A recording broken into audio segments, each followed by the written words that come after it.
ဒါကတော့ကျွန်တော်တို့ကြုံပျော်ရွာရဲ့သတင်းကျွတ်ပေါ့ဗျာရွာလူကြီးဦးစင်ကိုကတော့ဒီနှစ်ရွာပွဲစေးပိုစီအောင်စီစဉ်ကြည့်ချက်နေလေလူငယ်ကာလာသားတွေကလည်းပျော်ရွှင်နေကြရဲဆိုတော့ဒါကျွန်တော်တို့ရဲ့သတင်းကျွတ်လေးပါခင်ဗျာ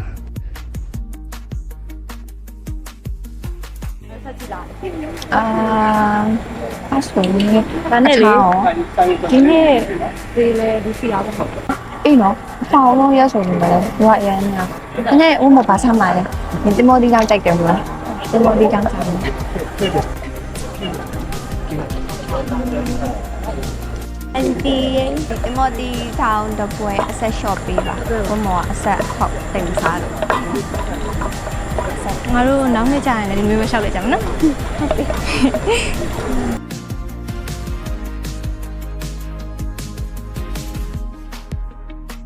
ရမလာတော့မျိုးပေါ်လိုက်မယ်ဒါလေးထည့်မယ်ငါဆော့ကြနော်ဟောခဏလေးခဏအဲ့ဒါနေမခန်းဆောင်တော့လေ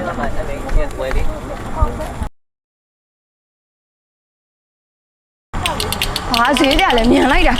ဟဲ့လို့ဖဲဟာဖဲလို့ပြောနေအောင်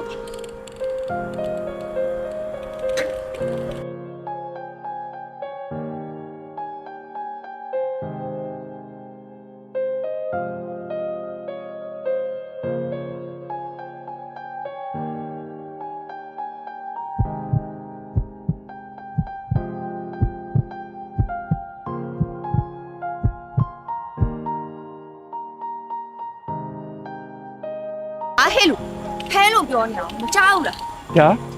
ဘာပြနေရလဲဟိုမှာရှင်းကြောင်ဈေးတယ်လို့သွားပြီလေညာအမတပြားရဲပြနေလိုက်လူမဟုတ်မသိဘူးတဲ့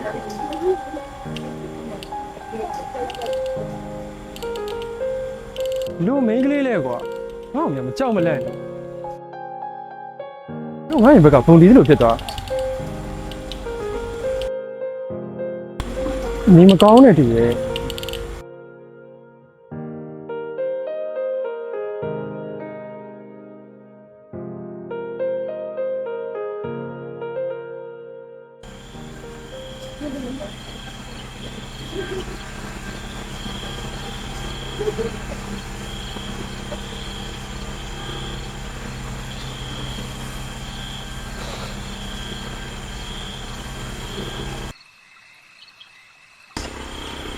ဟုတ်ဒီဖရတကိုးကြီးရယ်ဆိုတကိုးကြီးတာဗောငါမြည်ရဲ့တကိုးကြီးတဲ့အပြင်ရာဇဝင်လည်းရှိအခုလိုသတင်းကြွလာပြင်းနေမှာည7နာရီချိန်ဒီလိုမီးပုံးလေးတွေထွန်းပြီးတော့ဆူတောင်းရင်ဆူတောင်းပြည့်တယ်ငါမြည်ရဲ့မှတ်ထားနော်ဟမ်ဆူတောင်းရင်ပြည့်ရဆိုပါလား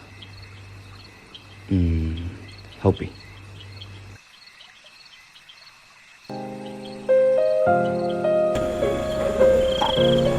နာမီလေးဆူတောင်းရအောင်နော်ဒါသမီးဘာဆူတောင်းမလဲ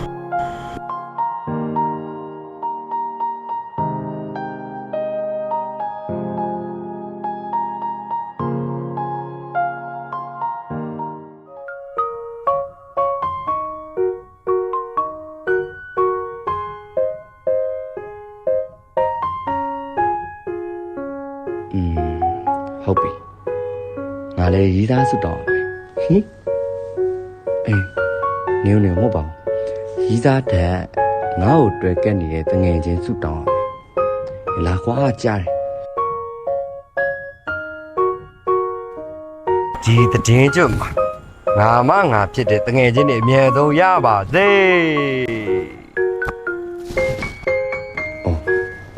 ရီးသားပါထက်တောင်ရ无情人。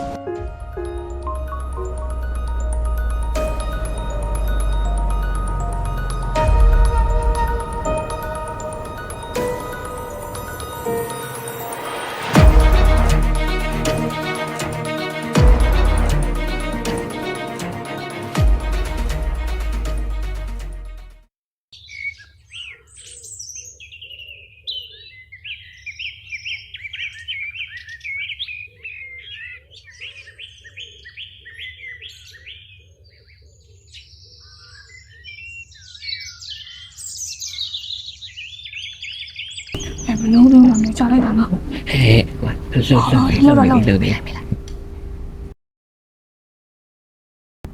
No relying. โอ้ย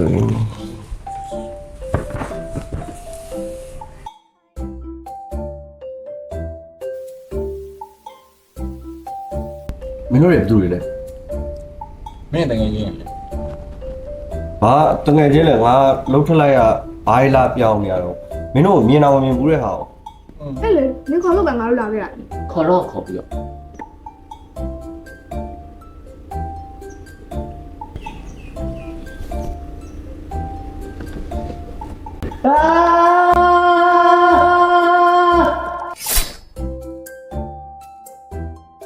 မေ လောက်နေတယ်မတန်တဲ့နှုံးတာခုဒီမထောင်နင်ကိုလုံးမလို့လား အမေအဲ့ဒါနောက်မှလှုပ်ပါလူရင်လား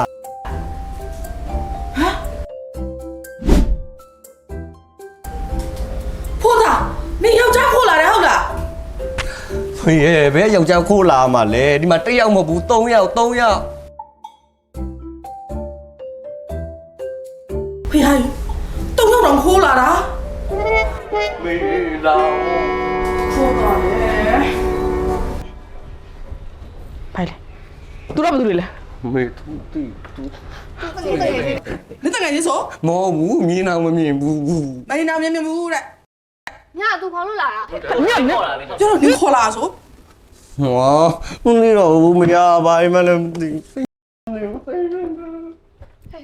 ဘယ်သွားဘယ်သွား ခဏနေနင်တို့ကဘာလုပ်လဲ သူတကယ်ချင်း နင်ဒီကိုဘာလုပ်တယ်ငါ့ကိုခိုးဖို့လာလားဟမ်ဘယ်ကနေလာလဲတို့ကောကြောင်တော်လုံးမြန်နော်အေးတို့သုံးကောင်လုံးရက်ွက်လူကြီးနဲ့တိုင်မယ်ဘယ်မှမသွားနဲ့ဒီမှာပဲနေကြားလားမလိုက်နဲ့ငင်းနေမလိုက်နဲ့ငင်းနေရက်ွက်လူကြီးခေါ်လာခဲ့ပဲ လိုက်လို့မရဘူး ငင်းငင်းနေ လိုက်ရှင်လို့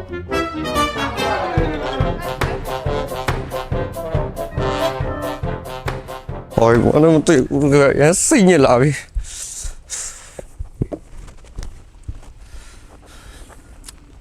ဘယ်ကောင်လဲမလည်းမသိဘူးအော်ကျမောကျမော အေးဖိုးတာပြော အေးကျမောအိမ်ကိုလာခဲ့ပါဦးအိမ်မှာဘယ်ကတော့ရောက်နေမှမသိဘူး အော်အေးငါလာခဲ့မယ်လေ အေးအဲ့ဒါဆိုပြန်ပြန်လာခဲ့နော်ငါအိမ်မှာစောင့်နေမသိလား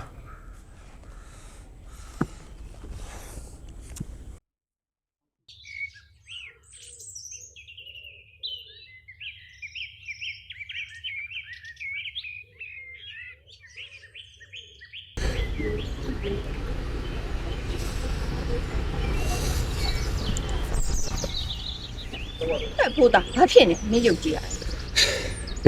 ပြောကြတော့ပါဦးပဲနင်မသိပါဘူး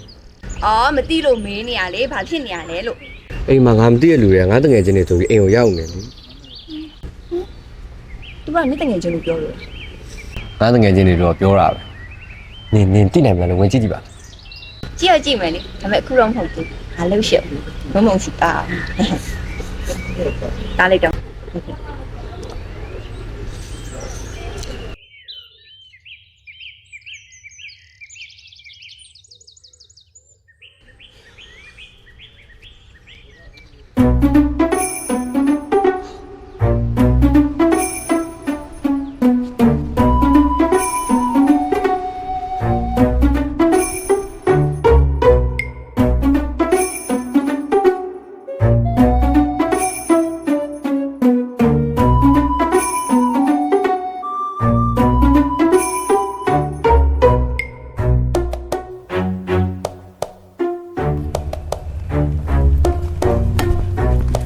ဟမ်ဖိုးသားလာခဲ့နင်ကငါ့ကိုအဲ့ဒီသုံးကောင်နဲ့ထားပြီးသွားတော့မယ်ပေါ့လေ ဘာမင်းလဲဒါသူလည်းမသိရအဲ့တော့ခဏဆောင်လို့ပြောတာ အိမ်မဘူးနဲ့ဒီနေ့ညရက်ကွက်လူကြီးတို့ခေါ်ပြီးသူတို့ကိုမင်းမြတ်မှုစီစဉ်ထားပြီးသွားပြီအဲ့တော့နေဘယ်မှတော့မစဉ်းစားနဲ့ဒီမှာပဲနေကြလားလာ ဒီညာ ဟုတ်တယ်ဒီညအဲ့ဒါကြောင့်အိမ်မှာပဲရှိနေရမယ်နော်ဘယ်မှတော့မစဉ်းစားနဲ့ဟမ်ဟာဒီမှမသိ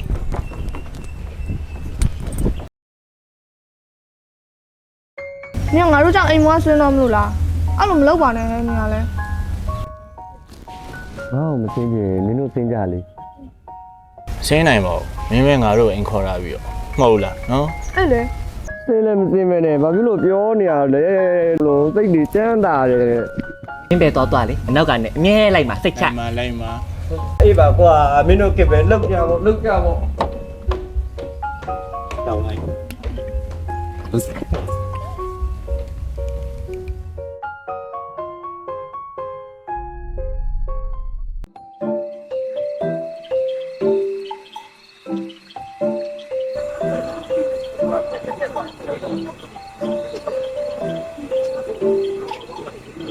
ဘယ်ရောက်သွားလဲခုနကဒီနေရာမှာပါဘာလဲသူလည်းငါ့လိုကိုပြောက်တတ်တာ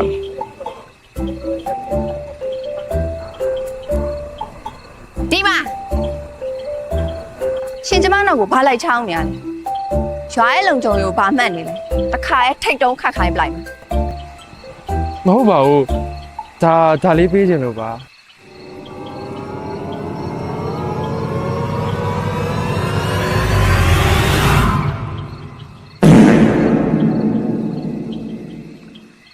ဟာ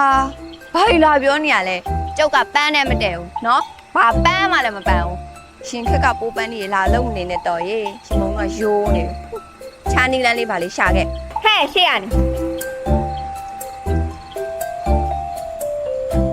နာမည်ကရမုံနဲ့လားဒါနဲ့ငါနာမည်ရော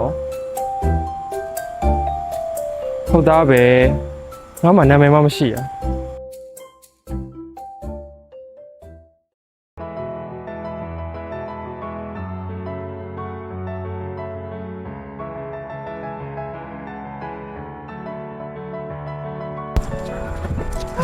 မင်းမဲ နေပါ ဟုတ်သားဟုတ်သားခဏဆောင်ငါတို့ဒီမှာမောနေပြီကွာ မင်းတို့ကလိုက်ခိုင်းလို့လေမင်းတို့ဘာသာမင်းတို့လိုက်လာပြီးတော့မောနေလိုက်မှာ ငါတော့မင်းမခေါ်တာလေအဲ့တော့မင်းနောက်လိုက်ရမှာပေါ့ မင်းမဲခေါ်လာပြီးတော့ပေးလျှောက်ပါဟာ ငါတို့ပဲနေကခိုင်းနေတယ်ငါတို့ကနေနာမှာတောက်တဲ့လူကနေမှာ ဟုတ်တယ် ဟမ်မင်းတို့ရပြောရဲဆိုရက်ကွက်ကလာတာငါငကိုတဲ့တယောက်တည်းရှုပ်နေရတယ်ကြားတယ်အခုမင်းတို့3ယောက်ကထပ်တိုးလာပြီဟာမောတယ်တကယ် မမောနေလေငါတို့ရှိရလေဖို့သား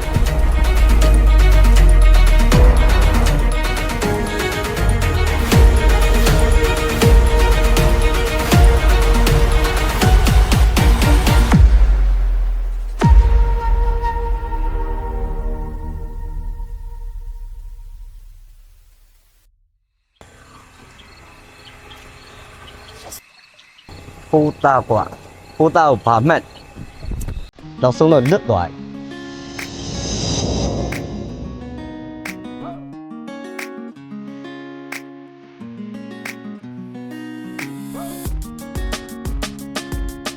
ြီ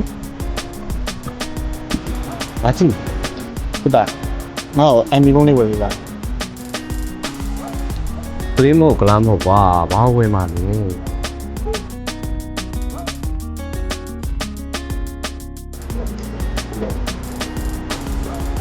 đi vào quá quấy mày tôi cho nằm là quấy mày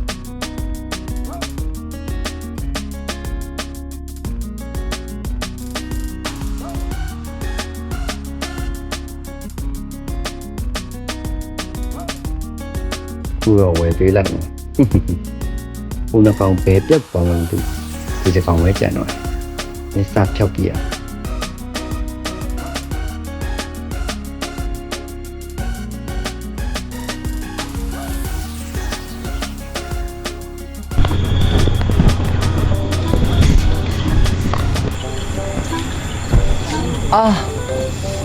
ဘာဖြစ်လာလဲ 书包吃喽 ရှူပေါက်ချင်တာများ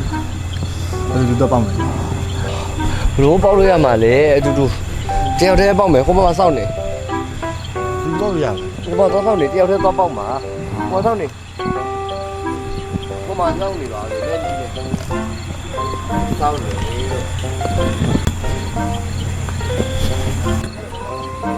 ဘယ်လဲဒီလေ ဟ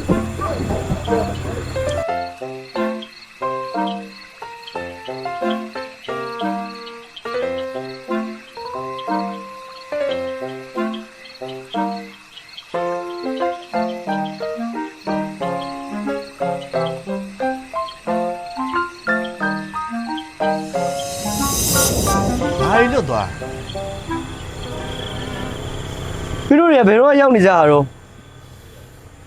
ဘာရီလွတ်သွားငါတို့ကောင်ကမင်းနောက်မှာတစ်ချိန်လုံးရှိနေရတယ်ဘာကြီးပြောနေ ဟောမင်းတို့ရနေဘာငိုချင်းလာပြီ ကျွန်တော်ဘဝကိုသူတို့တွေဝင်လာပြီးကျွန်တော်နာမှာတပွားမှမခွာပဲရှိနေကြလေရဲ့ပြေးလိုက်တဲ့ဆူတောင်းခင်ဗျာ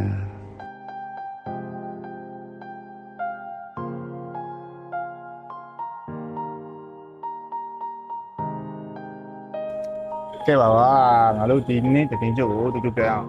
နော် လာပါတူတူပြကြမလား ဟုတ်မယ် တော့ပြောတော့ပေးမှာ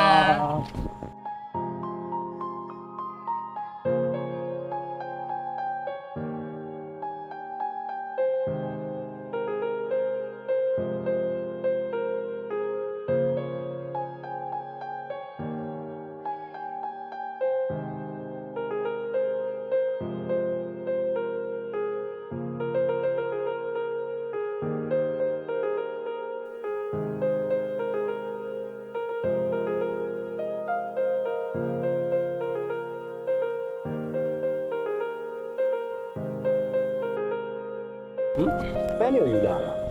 ဖျားမတော့ခဲ့ပါ လို့ လား ရှိရင်ဆရာတော်ကတော့တော့ကက်လိုက်လေနော်ဒီပြန်လာခဲ့တော့တက်ပြမယ်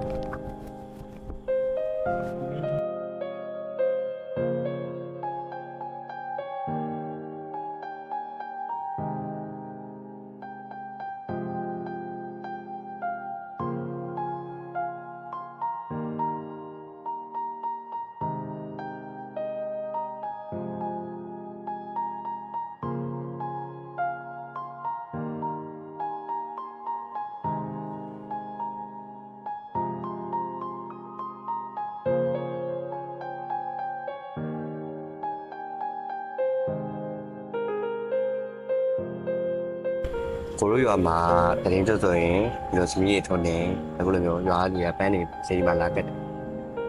ကောင်းတာပေါ့ညီမတစ်ခါရမယ်အချိန်ကုလို့ရအောင် လာမတို့ဒီမှာမိဘချိတ်ပြီးစတောင်းကြနော်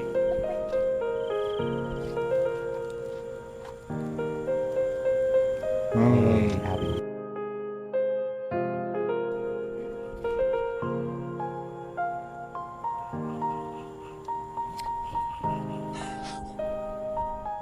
ဟုတ်တာနင်းပါဆူတောင်းလိုက် နားလားဒါမင်းတို့ပြက်ခွက်သွားပါပြီဆိုပြီးဆွတ်တောင်းလိုက် နင်းရတယ် ငါတို့ရှိရဒီလောက်ပြောဖို့ကောင်းနေဟာ အေးလေ မင်းမသိပါဘူးအမှန်တော့ဆွတ်တောင်းဆိုတာပြောပြရတာမဟုတ်ဘူးဆွတ်တောင်းဆိုတာအမှန်တော့ရင်ထဲမှာတိမ့်ချတာ ငါတို့ကတငယ်ချင်းချင်းနဲ့လေငါတို့ပြောပြလိုက်ရနော်ပြောပြ ရှင်းလို့ပါပြောပြလိုက်ပါ ခင်နေဆိုပြက်ဒီလိုနဲ့သူတို့တော့နေရှိရတော့ကျွန်တော်ပြောလာတယ်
အနည်းကိုစောင့်နေတာမနက်တူတူမျိုးသွားချိန်မယ်လေနင်တယောက်ထဲလားတယောက်ထဲပေါ့ဟဲ့ဘယ်နှယောက်မြင်လို့လဲအဲ့ဆိုဒါငါကိုင်းလိုက်မယ်လေဒီပါကြ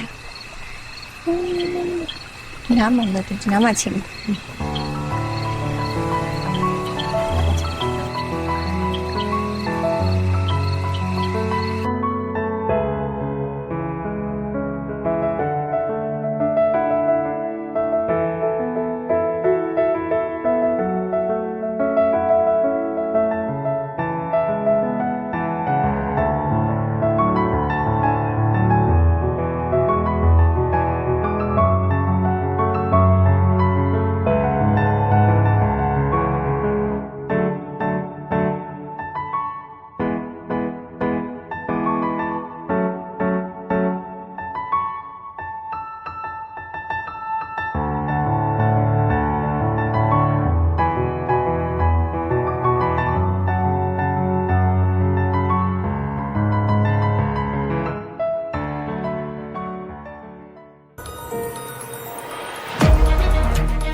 ဟဲ့လူ ဘာတော့ ခင်ဗျားကလည်းဖြည်းဖြည်းထိုးပါဗျာလက်အောင်ရတာပဲ ဘာမင်းမလို့မေးစရာရှင်းမြင်မြန်မေး ကျွန်တော်မေးစရာလေးရှိလို့ပါဒီရွာမှာလေညလုံးလေးကလာပြီလေးလိုဝိုင်းဆက်ပြီးမျက်ခုံးလေးကဇီုံတော်မျက်ခုံးလေးနဲ့ပြီးတော့နှကန်းလေးကလည်းနှင်းစီဘူးလေးလိုဖုံးညွတ်ပြီးတော့အသားရည်လေးကလည်းဝင်းပြီးငရမ်းကိုလုံးလေးလိုလာတဲ့မင်းကလေးကိုရှာနေတာ မင်းပြောလူရောဟုတ်ရဲ့ ဟိုပါဗျာကျုပ်နဲ့အရှမ်းလက်ကြီးတွေ့ခဲ့တာလောက်ပါဗျာရှာပေးပါနော် နာမည်ဘယ်လိုခေါ် နာမည်သူတော့ပြောခဲ့ပါရဲ့ ရမုံလား ဟုတ်တယ်ရမုံသူ့ကိုသိလား ရမုံဆိုရင်ပြီးရောပေါ့စရဲရဘာလို့လဲနေမင်းလာမင်းနေနဲ့ရမုံကဒီရှေ့တက်တဲ့ကိုသွားပြီးရင်ဖယ်ချိုးလိုက်အမှသူတို့ရှိ ကျေးဇူးပါဗျာအကိုကြီးကျေးဇူးမမေ့ဘူးနော် တယ်ဆွဲမကောင်းရင်ချာ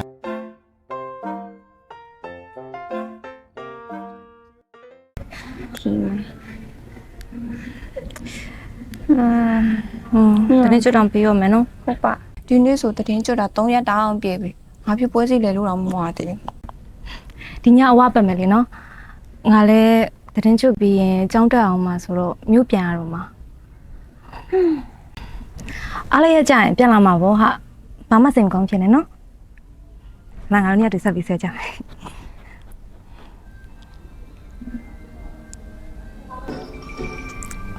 ဒီလိုကမ်း ဟေး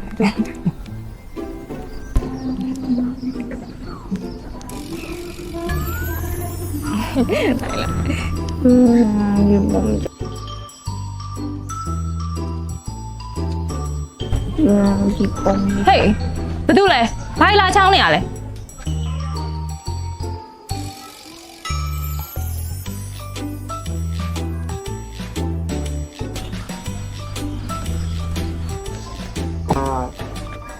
ရမုံကိုငါလေးပြေးချင်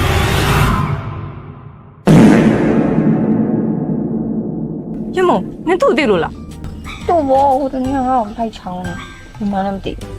ကဲဘာတူလဲမသိဘူးတဲ့အရှင်သွားလိုက်တော့ ဟိုလေဒါလေးပေးချင်လို့ပါ လာရင်ပြောမြဆိုညငါဒုံးနဲ့ရိုက်ထုတ်လိုက်အောင်ခဏလေးနေအောင်ထုတ်ချလိုက်အောင်နေအောင်အဲ့လိုပါကျုံလုံးလည်းဘလုံးလည်းမသိဘူးငါနဲ့အဲ့ဒါဒီလိုနဲ့ဘလုံးစိတ်ချရမှာလဲ အဲငါစိတ်ချနော်နော်လို့ 你俺谁不我们路啊？喏， တော့ဟုတ်ငါတက်ပုံရိုက်ပြီပြီးတော့ပဲလာရရပဲဆိုရင်ကြောက်တယ်ပြန်ထားလိုက်နော်ဆင်းဟိုဘက်ကိုလည်းမလိုက်တော့တယ်ဟုတ်တော့ဘာလဲဆိုဆုံးမ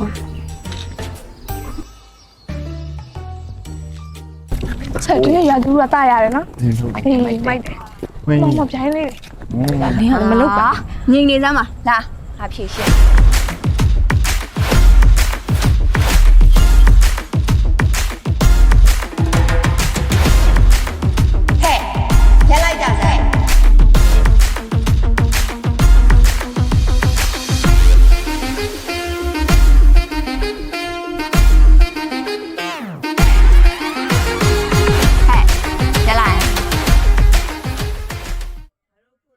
你那不对嘞，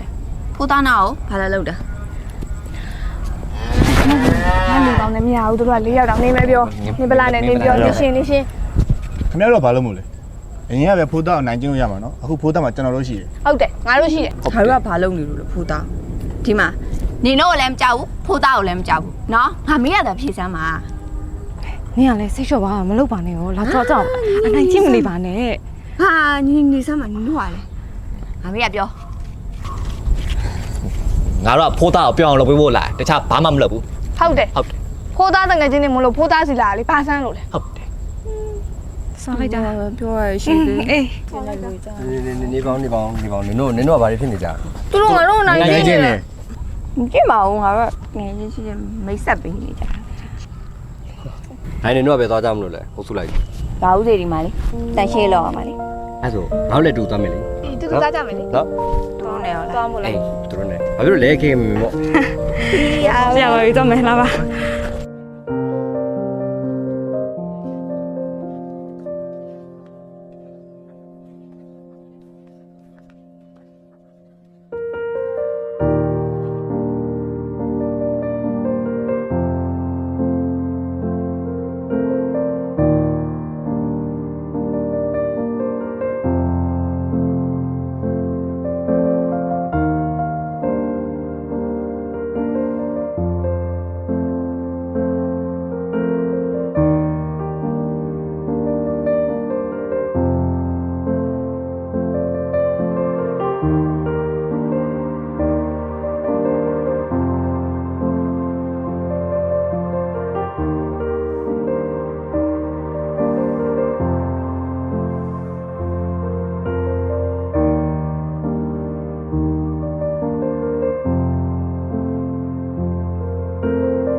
ဒီစားကျင်အောင်ကြောနေခုထိမလာကြသေးဘူး မေအိုက်စားလေအိုက်စားလေ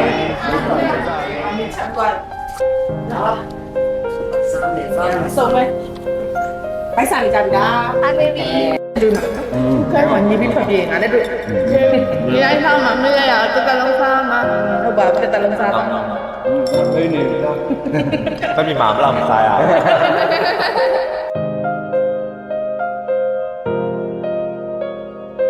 ာ့တာရောက်ကောင်းတာ ဟုတ်ကဲ့မင်းမြောက်နေပြီမြောက်နေပြီ ဒီတိုင်းဆက်ပြီးမှဖြစ်တော့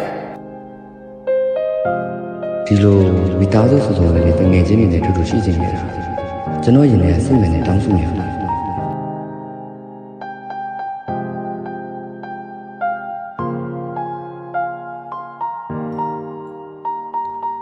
ကျွန်တော်ရမ်းပြောနေမိတယ်ဒါပေမဲ့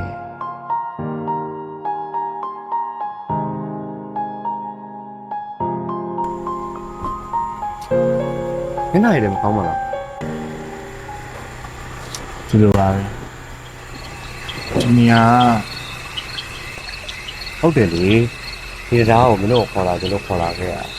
ဒီတရားမှာချစ်တဲ့သူရဲ့တူတူလျှောက်သွားလို့ရှိရင်မကွဲဘူးတဲ့ ညငါတို့လည်းမခွဲချင်တော့ ဘာပေါ့အဲ့လိုခေါ်မှတ်မိလားငါတို့ကမင်းရဲ့ဆွေတောင်းကြောင့်ဖြစ်လာတယ်ဆိုတာသိရလေငါတို့ပြန်ရတော့မယ်ဟာမင်းတို့ပြန်တော့မယ်ဟလားဘာလို့ပြန်မှာလဲဟမ်ဘာလို့ပြန်မှာလဲဘာလို့ပြန်မှာလဲဟမ်မပြန်မှာနဲ့ကွာငါ့ကိုတယောက်တည်းမထားခဲ့ပါနဲ့နော် ဟာလည်းနင်းနေရပြောပါရဲ့ခေါင်းနဲ့ ငါ့မထားခဲ့ပါနဲ့နော်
ငါတို့လည်းကိုသားနဲ့အများကြီးရတယ်နင်းနဲ့ရှိရတဲ့အချိန်တိုင်းအတွက်နင်းရှိရအများကြီးရတယ်ပါနော်ရှိရ ငါတို့လည်းမင်းကိုအမြဲတမ်းရနေပါဗျာအမြဲတမ်းရနေ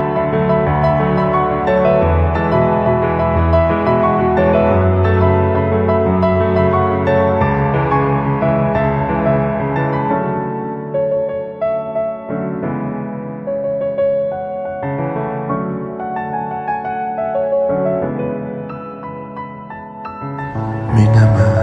အရောတတလုံးနေပြီပြီလို့ကျေးဇူးပါတော့ဘုရား